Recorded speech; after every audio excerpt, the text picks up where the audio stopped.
Gurukul toppers choice class में आपका स्वागत है। आइए प्रबंध के दूसरी कड़ी की तरफ हम लोग बढ़े।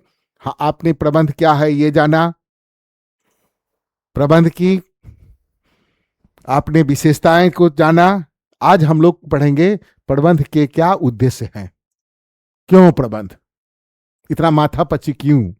तो इसका क्लासिफिकेशन के लिए हम इसको तीन इसके आधार हो सकते हैं। पहला होगा संगठनात्मक ऑर्गेनाइजेशनल,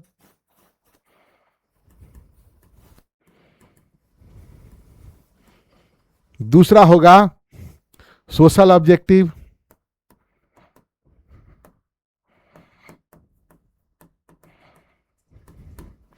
और तीसरा होगा पर्सनल। तो सबसे पहला जो किसका रिक्वायरमेंट, संस्था का, व्यापारिक इकाई की या औद्योगिक इकाई की क्या आवश्यकता है, तो उसकी आवश्यकता होगा कि वो सरवाइव करना चाहिए, अस्तित्व की उसकी रक्षा हो, व्यापार चलता रहे, जीवित रहे। तब व्यापार जीवित रहेगा कौन, उसका लाइफ गिविंग एलिमेंट कौन है, ब्लड क्या है व्यापार का, लाभ हो, लाभ भी नियमित हो, उचित लाभ हो और उत्तरोत्तर बढ़ता चले।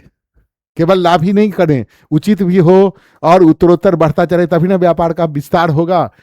और जब लाभ बढ़ेगा तो व्यापार का क्या होगा, विकास होता चलेगा। सो आप पुराना इतिहास उलट के देखिए, जो व्यापार आज ग्लोबल है वो एक गांव से शुरू हुआ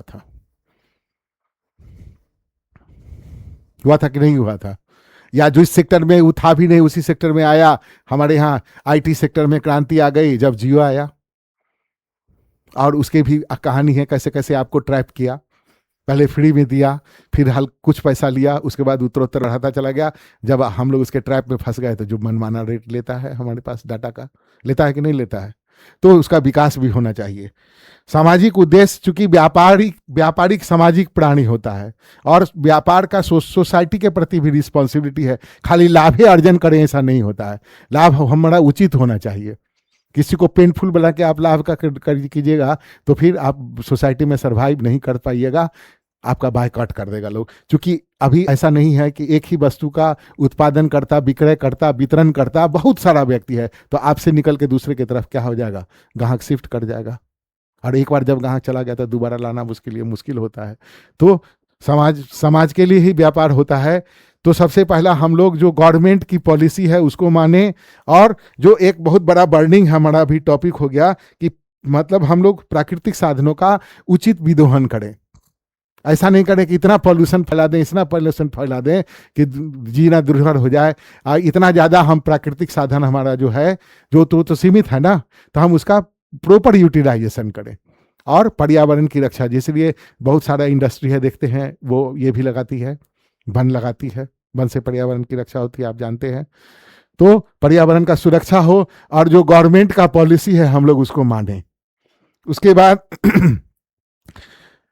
कल्याणकारी योजनाएं CSR में आता है, कॉर्पोरेट सोशल रिस्पॉन्सिबिलिटी में होता है। ये समाज के लिए जहां उद्योग स्थापित होते हैं वो स्कूल खोलता है,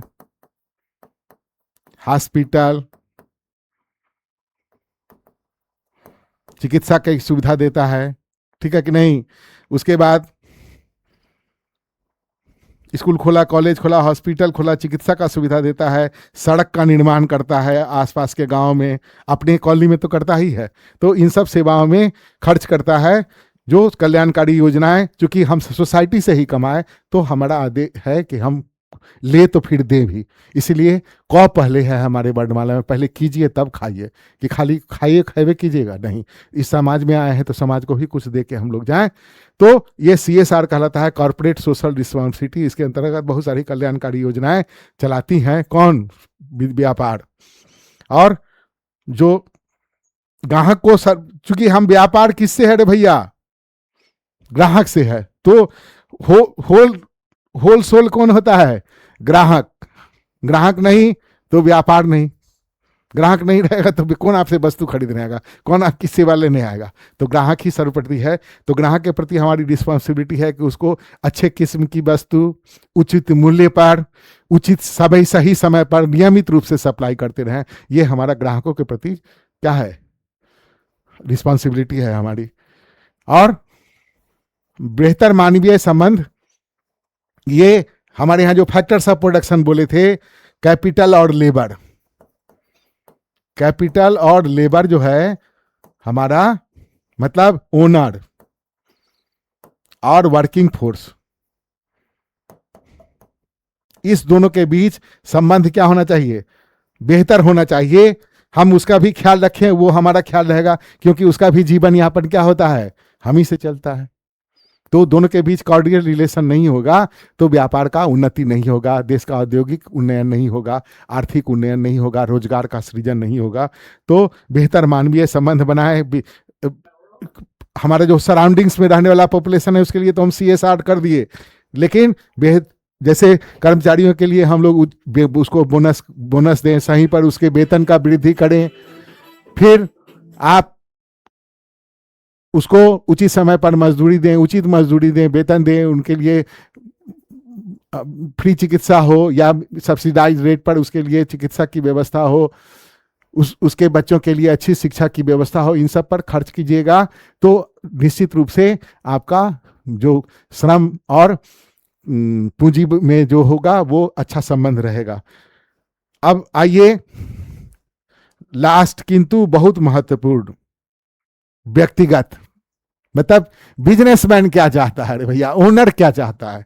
तो सबसे पहला उसकी अपनी आर्थिक आवश्यकता हर एक आदमी का है कि नहीं जी, है? और आवश्यकताएं भी कितने तरह की, 3 की, एक जीवन रक्षक आवश्यकता है, भोजन वस्त्र आवास, सबको चाहिए कि नहीं चाहिए, है?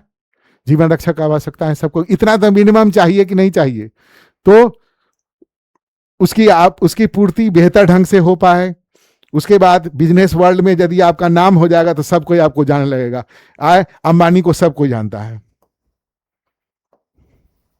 अडानी को सब लोग जानते हैं, ये अपने देश के 2 टाटा ग्रुप को सब लोग जानते हैं, नाम सबको, किसी से पूछेगा भैया कौन सी है भाई, टाटा का, टाटा है ये, ठीक है। तो उसका पर्सनल आइडेंटिटी होता है, और इसके अलावा जब इसको पार कर लेगा तो जो उसकी आवश्यकताएं हैं वो भी उसकी पूरी हो पाएगी। ज्यादा जब कैपिटल हो जाएगा उसके पास तो आवश्यकताएं बढ़ती हैं, अनंत हैं। मनुष्य की इच्छाएं क्या है, अनंत हैं, और उसको प्राप्ति करने का साधन हर एक आदमी के पास सीमित है। इसीलिए इकोनॉमिक्स को लॉजिक ऑफ चॉइस भी कहा जा सकता है कि हम अपने सीमित साधन को असीमित आवश्यकताओं के आपूर्ति पर इस ढंग से खर्च करें जिससे हमको कस्टमर को एज ए कस्टमर क्या हो, मैक्सिमम सेटिस्फैक्शन हो। इसीलिए इकोनॉमिक्स को लॉजिक ऑफ चॉइस भी कहते हैं। आप अर्थशास्त्र में पढ़े हैं 11वीं क्लास में। आज के लिए इस वीडियो में इतना ही। अगले वीडियो में फिर हम लोग कुछ और मैनेजमेंट के बारे में, चूंकि लंबा चैप्टर है ये, पार्टनरशिप की तरह मैराथन आपका अकाउंटेंसी का, अकाउंटेंसी में आप पढ़ रहे हैं, पार्टनरशिप कितना लंबा चौड़ा पढ़ना है, उसी तरह से फंक्शनल एरियाज ऑफ मैनेजमेंट आपको लंबा पढ़ना होगा। इसलिए मैं संक्षिप्त में आपको जानकारी दे रहा हूँ, लंबा वीडियो बोरिंग हो जाएगा, भाग जाइएगा, आप लोग पढ़ नहीं पाइएगा। उसके लिए किताब आपके पास है, एक नट सेल में हम 5 मिनट 6 मिनट 8 मिनट 10 मिनट का वीडियो बना रहे हैं, जो आपकी रुचि बनी रहे। विषय नया है, हालांकि 12वीं के लिए नया नहीं, आप 11वीं में पढ़ के आए हैं। इस वीडियो में आज इतना ही। वीडियो पसंद आए उसको लाइक कीजिए, सब्सक्राइब कीजिए।